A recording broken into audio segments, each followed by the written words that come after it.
Hi, hello, I'm Sabrina, and this week I wrote a song for/inspired by Ned Fulmer from the Try Guys. You know I love bad ideas.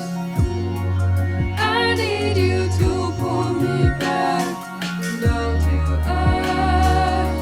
earth. So the first thing that came to my mind with Ned, obviously he's family man. Obviously he loves his wife, he loves his kids. He said many times, he's the legend of love. Ned loves love.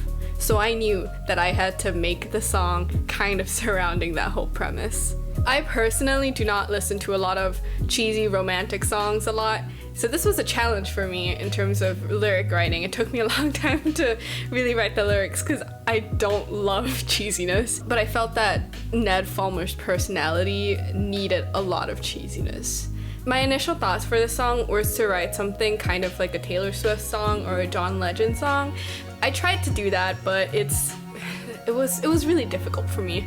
I couldn't figure out like a good chord progression that I liked, that was interesting, and I couldn't like put lyrics down. So I just pivoted my idea and tried to work on something that I've been wanting to try out for a while, which is to do a song that's very like heavily synth and uses just basically a lot of synth sounds. And my big inspiration for how I wanted the background music to turn out was Joji's Slow Dancing in the Dark song. I love that song and I love the background music of the song. So I kind of wanted to do something slightly like it. So I wanted to do something inspired by that as well. To make the song sound extra romantic too, I used this time signature 6/8. I'm not sure if this is right, but a lot of songs that I feel are very romantic often have that same time signature, so I just kind of adapted it. I also really like songs with that time signature, so I thought I'd give it a try. So the first thing I did for this song was come up with like a really short arpeggio melody with a synth that I used on Alchemy and Logic. I picked a synth that was kind of bubbly, not too bright, and just laid down a very simple arpeggio. So I took another synth that was slightly brighter sounding and laid that down as well, so it kind of doubles up the melody of this arpeggio. And that was kind of what I was gonna use as like the base of the background music, the main melody in the background that also kind of forms a chord in itself.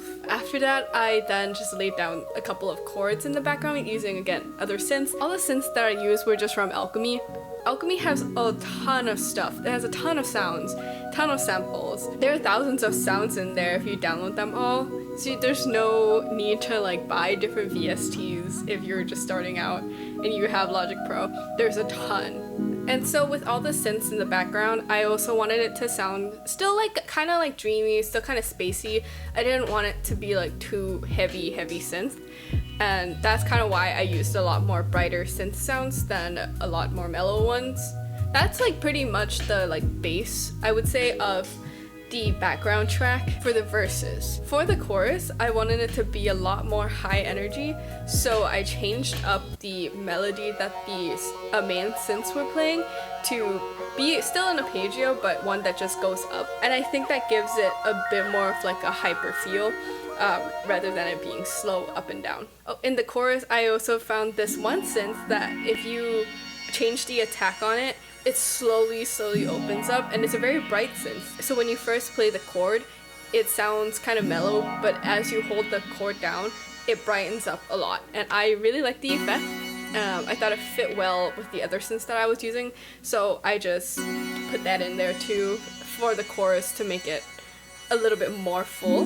So after I had the basis of what I wanted the background track to sound like, I obviously had to add in drums. Again, I used my Electron Modal samples. It's very trusty. I picked a sample drum pack that was just in the library and used that to do all the drums. I went with a pretty simple drum pattern that's heard in a lot of 6/8 sounds. I think it also brings the song a little bit of chill vibes, so it's not constantly just like high synth energy.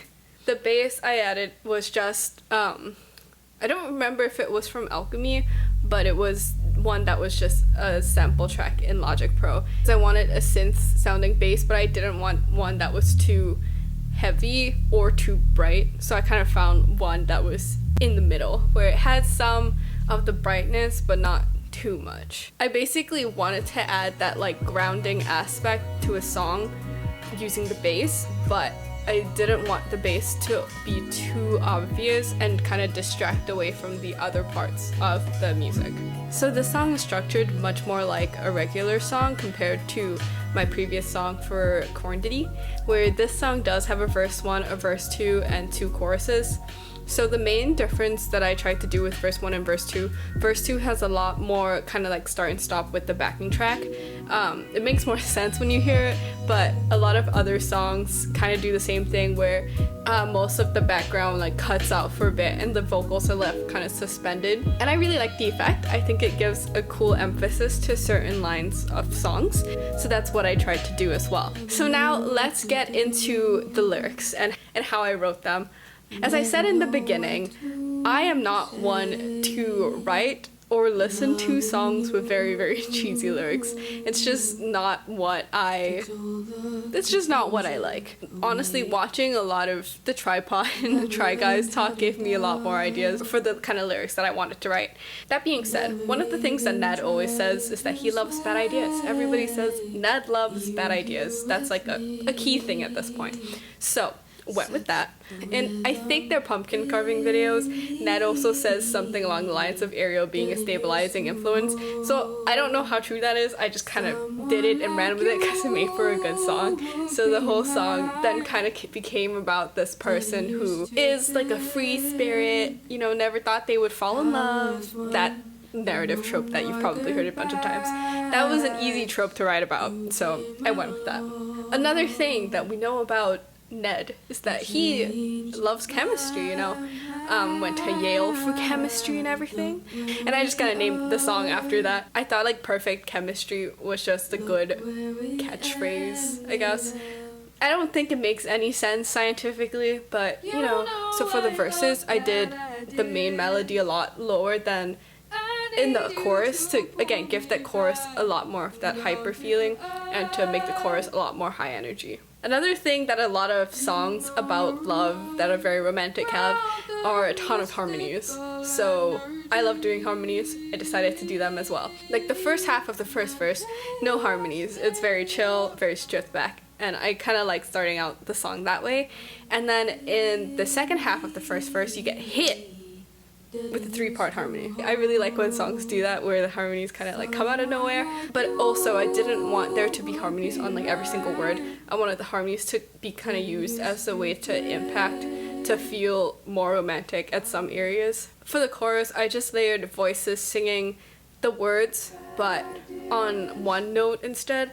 So it's like singing a chord, but singing with the words, and like the melody obviously singing the same words but changing notes. I think that way of doing harmonies gives it a more like warmth feeling. I think it's more fun, especially with this song, because there's already so much going on in the background. I didn't want to add anything else that could possibly clash with something in the background that was already there. So ending the song, I think the song does end a little bit abruptly. Maybe I'm just not good at writing endings yet.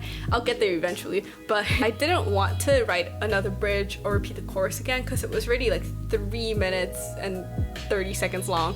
I did not want to add more. Instead, what a lot of Taylor Swift songs do is just take like the first 2 lines from the verse, slap it to the end. So I did that, following the romantic lyric genius herself, Taylor Swift. That's it for this song. I don't think there's anything much more to say about it.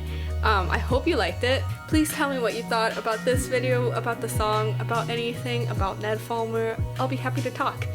Come back next week for Eugene's song, where I kind of have an idea of it already, and I think it will be pretty cool. Thanks for watching. I hope you liked it. That was what was in my head, and now I forced it into your ears. Goodbye.